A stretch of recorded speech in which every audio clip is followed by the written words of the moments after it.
Nunca había visto una puerta tan grande, ni tan pesada. Era de madera vieja, carcomida en los bordes, y cuando se cerró detrás de mí, sentí que se tragaba algo más que el sonido.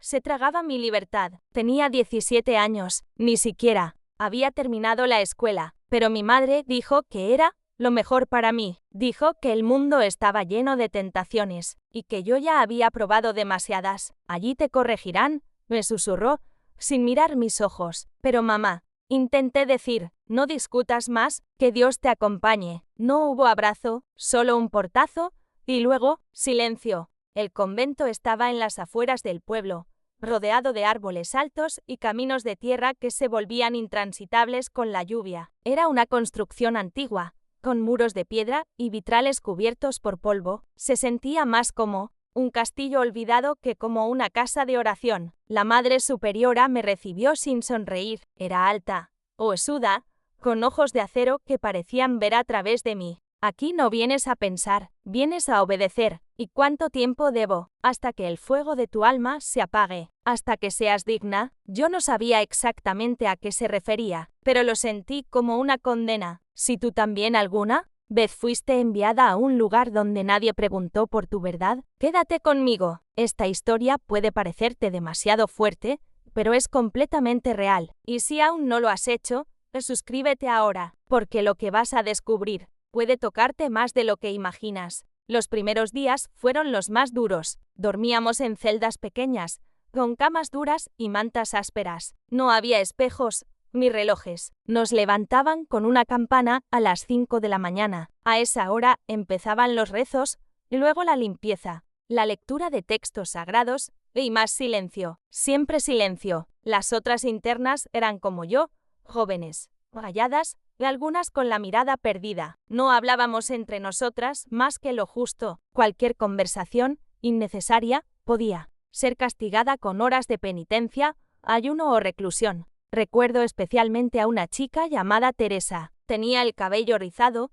siempre recogido, y una cicatriz en la muñeca izquierda. Un día, mientras lavábamos los bancos del templo, le susurró: no confíes en todas las monjas. Algunas no rezan, observan. Esa noche me costó dormir. El olor del convento era una mezcla de cera derretida, humedad y madera vieja. A veces se escuchaban pasos en los pasillos, aunque ya todas debíamos estar dormidas. Y lo peor, sentía que alguien se detenía frente a mi puerta. No golpeaban, no hablaban, solo esperaban. La hermana Clara era distinta, silenciosa, pero no agresiva. Sus ojos estaban tristes. Una madrugada me sorprendió llorando en la capilla. No me dijo nada, solo se sentó a mi lado y encendió una vela. Ese fue el primer gesto humano que recibí allí dentro. Un miércoles, durante el almuerzo, una de las chicas, Lucia, se desmayó. Nadie gritó, nadie se movió. Las monjas se la llevaron como si fuera algo normal,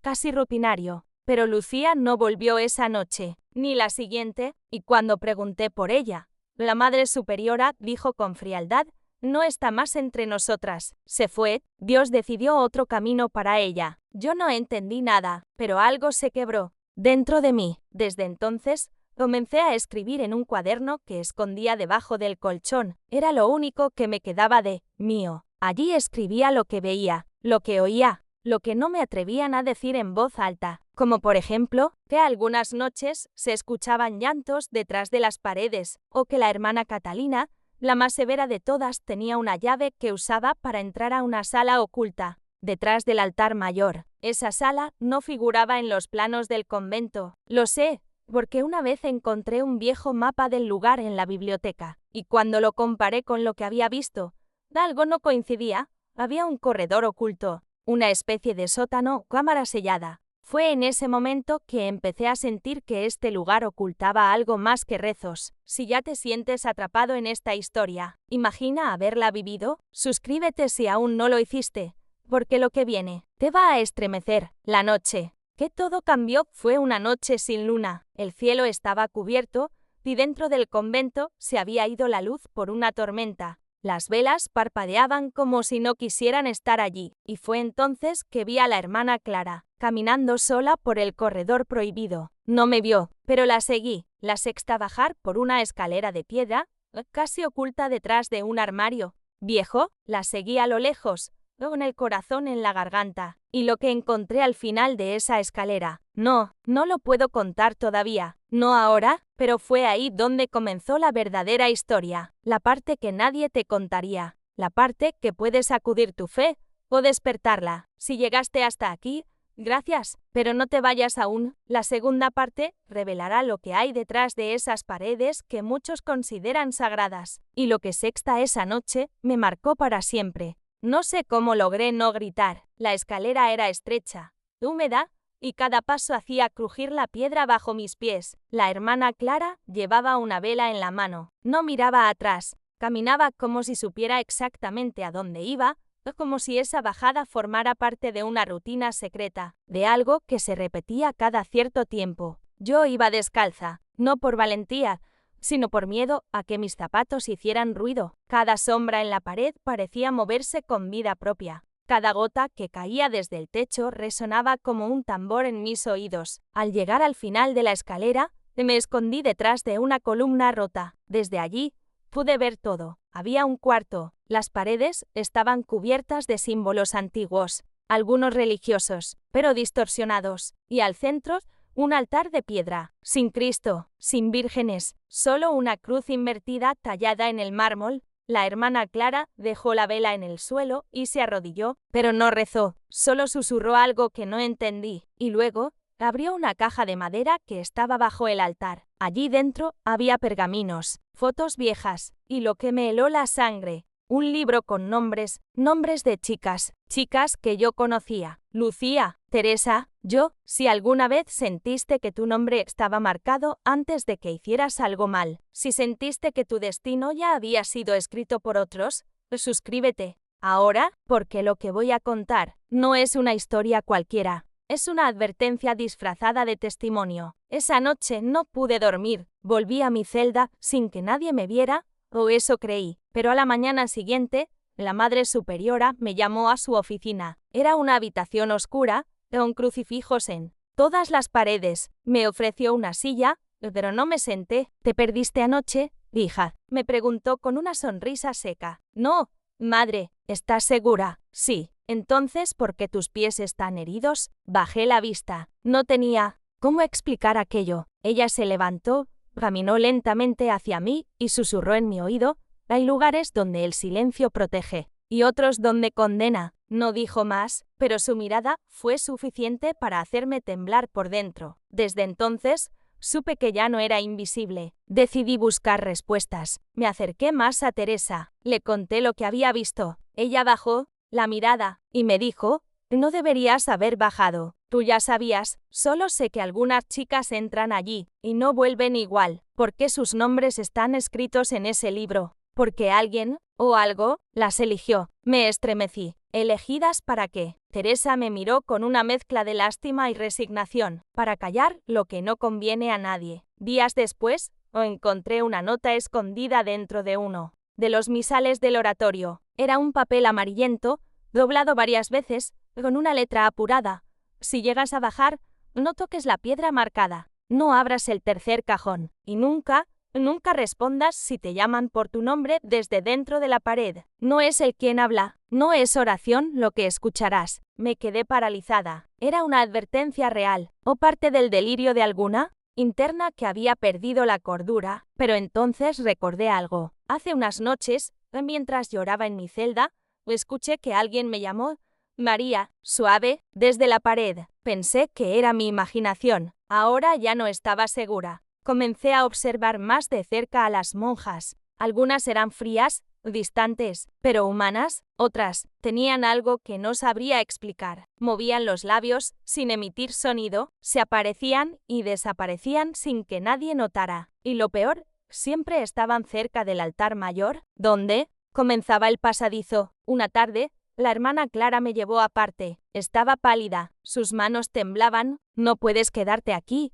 me dijo. Ya te vieron. ¿Quiénes? Las que protegen el libro. ¿Y tú? ¿Por qué me ayudas? Ella dudó. Porque tú aún puedes salir. Yo no. Esa noche decidí arriesgarlo todo. Esperé a que todas durmieran. Tomé mi cuaderno, una vela, y bajé nuevamente al sótano. Esta vez No había nadie. La caja seguía allí. El libro, también, lo abrí. Junto a los nombres, había fechas y símbolos. Cada símbolo parecía representar un motivo, un vientre dibujado, un corazón partido, un ojo tachado, y al lado del mío, un círculo con llamas. ¿Qué significaba? Tentación, fuego interior. Debajo del libro, encontré una hoja suelta, escrita a mano. El pecado no fue mío, fue de él, yo solo lo amé. Si alguna vez sentiste que te castigaron por amar, por sentir, por ser, quédate, aún no llegamos al final. Suscríbete, porque lo que estoy a punto de contar en la próxima parte es la verdad que tantos intentaron ocultar bajo hábitos,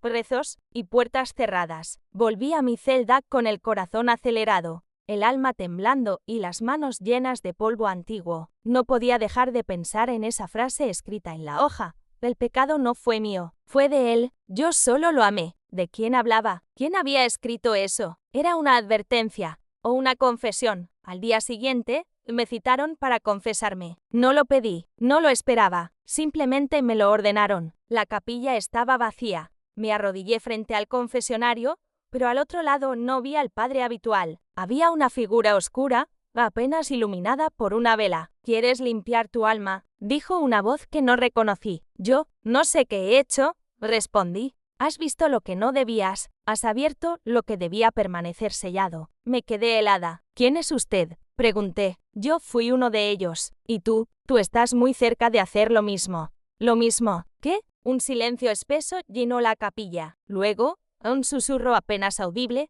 Amar a quien no se debe. Entre muros donde el amor se castiga. Sentí un nudo en la garganta. De repente, todo lo que había pasado en mí esos últimos meses cobró sentido. Las miradas de la hermana Clara, las conversaciones cortadas, el ardor que me despertaba en las noches sin saber por qué. No era solo curiosidad, era deseo, era conexión, era un lazo prohibido. Yo había comenzado a enamorarme, no de un chico, no de un sacerdote, sino de ella. ¿Alguna vez te sentiste culpable por un sentimiento que nació sin pedir permiso? ¿Alguna vez tu alma amó en secreto a quien el mundo condena? Suscríbete ahora, porque esta historia no se trata solo de un convento, se trata de todo lo que nos obligan a callar. Esa misma noche, encontré a Clara en el huerto. El cielo estaba cargado de nubes, no corría ni una brisa. ¿Fuiste al sótano otra vez?, me preguntó, sin mirarme. Sí, y leí el libro. Clara cerró los ojos. Parecía dolida. ¿Quién escribió esa nota? Ella respiró hondo. Yo, el tiempo se detuvo. ¿Y de quién hablabas? Clara me miró por primera vez con total honestidad. De ti. Sentí que el mundo se hundía bajo mis pies. Quise hablar, pero no pude. Solo bajé la mirada. Ella dio un paso hacia mí. Tomó mi mano. Sé lo que sientes, porque yo también lo sentí. Y antes de ti, lo sentí por otra. Una que ahora ya no está. Lucía. Clara asintió lentamente. La castigaron por escribirme una carta que nunca me atreví a responder. Mis ojos se llenaron de lágrimas. No por miedo, no por culpa, sino por lo injusto de todo. Por años, nos enseñaron que el amor era puro, solo si seguía sus reglas. Pero, ¿y si el amor llegaba sin permiso? ¿Y si lo que ardía en el pecho no era maldad, sino verdad? Clara me abrazó, y por un instante, el mundo dejó de doler, pero la paz duró poco. A la mañana siguiente, nos separaron. Me cambiaron de celda. Ya no podía hablar con ella, ya no la veía durante el día. Solo escuchaba rumores de que sería enviada a otro convento, uno más estricto, uno del que, según decían, nadie regresaba. Decidí actuar. Esperé hasta la madrugada y volví al sótano. Quería encontrar algo, cualquier cosa que pudiera usar para defendernos, pero lo que encontré fue peor de lo que imaginé. Debajo del altar había un segundo compartimiento. Allí, escondido entre restos de cera y telas viejas, había un cuaderno, un diario. Lo abrí. Era el diario de una ex interna, una chica llamada Ana Beatriz. Las fechas eran de hacía más de 10 años. Fui enviada aquí porque el hijo del alcalde me dejó embarazada. Para tapar el escándalo, mi familia pagó para ocultarme. Las monjas me quitaron al niño. Me hicieron jurar que nunca lo nombraría. Un día grité, otro día me rebelé. Al final, me encerraron abajo. Este diario es mi único escape. Si alguien lo encuentra, huye. No podía creer lo que leía. Ese lugar no era un refugio, era una cárcel de pecados ajenos. Corrí hasta la habitación de la Madre Superiora. Golpeé la puerta con fuerza. Me abrió una de las monjas asistentes, confundida. La superiora estaba rezando. La interrumpí. Tengo pruebas. Tengo el diario. ¿Qué diario?, dijo, con la voz temblando. El de Ana Beatriz. Lo encontré en el sótano. ¿Qué hacías tú en ese lugar? Lo mismo que hicieron ustedes por años. Buscar el silencio ajeno. Pero yo no me voy a callar. Este fue el punto de no retorno. Si llegaste hasta aquí, gracias por acompañarme en esta parte de la verdad. La próxima parte será la última, y te prometo que no la vas a olvidar. Suscríbete si aún no lo hiciste, y comparte este testimonio con alguien que merezca escuchar una historia que arde en lo más profundo. Después de aquel enfrentamiento, supe que mi tiempo en el convento había terminado, no porque me lo dijeran, sino porque algo en mí había cambiado para siempre. Yo ya no era la chica asustada que llegó allí huyendo de la tentación. Ahora entendía que el verdadero pecado era aceptar el silencio impuesto por otros. Esa noche no dormí. Guardé el diario de Ana Beatriz dentro de mi vestido. Escondí mi cuaderno entre las páginas de una Biblia vieja y me fui a buscar a Clara. Sabía que la vigilaban, sabía que no me dejarían acercarme, pero también sabía algo que ellas no, y yo ya no tenía miedo. Entré a la cocina trasera, donde aún quedaban brasas encendidas. Tomé un candelabro de hierro, no como arma, sino como símbolo, y crucé el pasillo hasta su celda. Golpeé suavemente. Clara, soy yo. ¿Qué haces aquí? Te pueden castigar. Ya no me importa. ¿Tienes que venir conmigo? ¿Hoy? ¿Ahora? ¿A dónde? A cualquier lugar donde el amor no sea una condena. Ella dudó. Sus ojos brillaban. Tienes un plan. Tengo fe. Eso basta. Le tomé la mano. Esta vez sí. Nos dirigimos juntas al sótano, donde todo había comenzado. No porque quisiéramos volver al dolor, sino porque allí estaba la puerta de salida, una segunda salida de emergencia, casi oculta por escombros. La había visto dibujada en el diario de Ana Beatriz. Empujamos piedras, removimos maderas, y allí estaba, una puerta oxidada,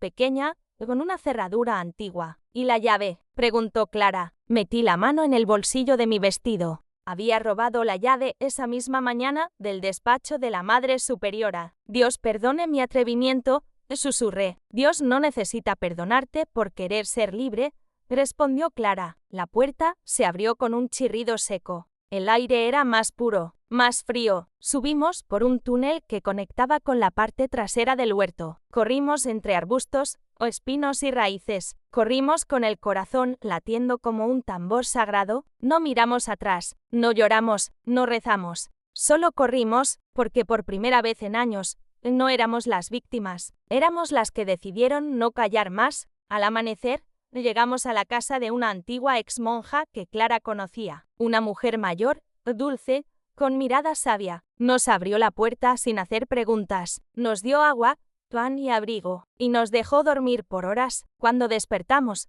el mundo ya era otro. En los días siguientes, busqué a una periodista local. Le entregué el diario. Le conté mi historia. Le conté la historia de Lucía, de Teresa, Ana Beatriz, y de todas aquellas cuyos nombres estaban en ese libro maldito. La nota se publicó una semana después. Silencio sagrado, secretos oscuros de un convento en las afueras del valle. Hubo investigaciones, inspecciones. Las autoridades se movilizaron. La Madre Superiora fue interrogada. Varias monjas abandonaron la orden, y el convento fue cerrado por reformas indefinidas. Clara y yo nos alejamos de todo eso, no por cobardía, sino por necesidad de sanar. Alquilamos un pequeño apartamento cerca del campo, comenzamos de cero, aprendimos a nombrar lo que sentíamos, a rezar sin miedo, a amar sin pedir perdón. Hoy, años después, grabo esta historia no por venganza, ni siquiera por justicia. La cuento por las que aún siguen allí, por las que nunca pudieron salir, por las que fueron silenciadas por instituciones que debían protegerlas. Y también la cuento por ti, que quizás estás escuchando esto con un nudo en la garganta, porque viviste algo parecido, porque te enseñaron que el amor duele, y que si duele, debe ocultarse. No creas en ese engaño, el amor nunca fue el problema. El problema fue llamarlo tentación. Si esta historia te tocó de alguna manera, si te sentiste identificada, O si conoces a alguien que necesita escucharla, deja un comentario diciéndome desde qué país me estás oyendo. Tu testimonio puede inspirar a otras personas. Y si aún no lo has hecho, suscríbete y comparte este video. Porque aunque el mundo calle, nuestra voz no debe morir en el eco. Y si alguna vez sentiste que Dios te había abandonado, quiero que sepas esto, Él nunca abandona. A veces, simplemente se queda en silencio, esperando que tú decidas salir por esa última puerta. Gracias por escucharme. Gracias por quedarte hasta el final. Y recuerda, el amor, cuando es verdadero, no destruye, libera.